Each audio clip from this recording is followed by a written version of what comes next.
I just have to tell the folks out there, it's important that I address the situation with COVID-19.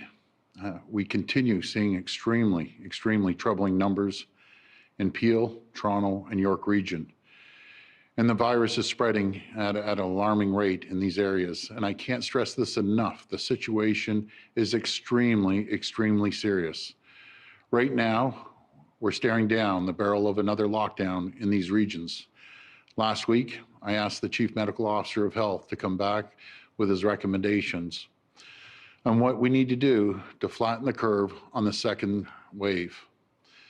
We expect new measures to be discussed at Cabinet and announced in the coming days. Because, my friends, we need to hunker down, we need to stick together, and together we'll get through this. We'll go over to the phones for questions. First question, please. Your first question comes from Nicole Lampa with CTV News Kitchener. Please go ahead. Hi, Nicole. Hi, Premier. A staff member at a middle school in Waterloo has tested positive for COVID-19. The local public school board confirms they are investigating because they were notified by public health that the staff member was symptomatic, infectious, and waiting for results when they went into school for work yesterday. Now a number of other staff and 6 classrooms are self-isolating. What's your response to this? Well, what message do you have to people who still go to work if they have symptoms or waiting test results? And do you have any message for parents worried about this happening at their child's school?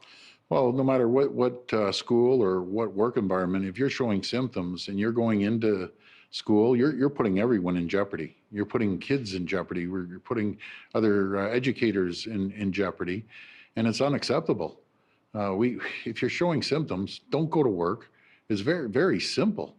Do not go to work. Go get tested immediately, because the spread is just, again, I always say it, it's like an Australian bushfire. It gets into a school or it gets in long-term care, and it starts spreading. And we have to make sure that you get tested. Do not, I can't believe someone would do it still after just preaching up here nonstop.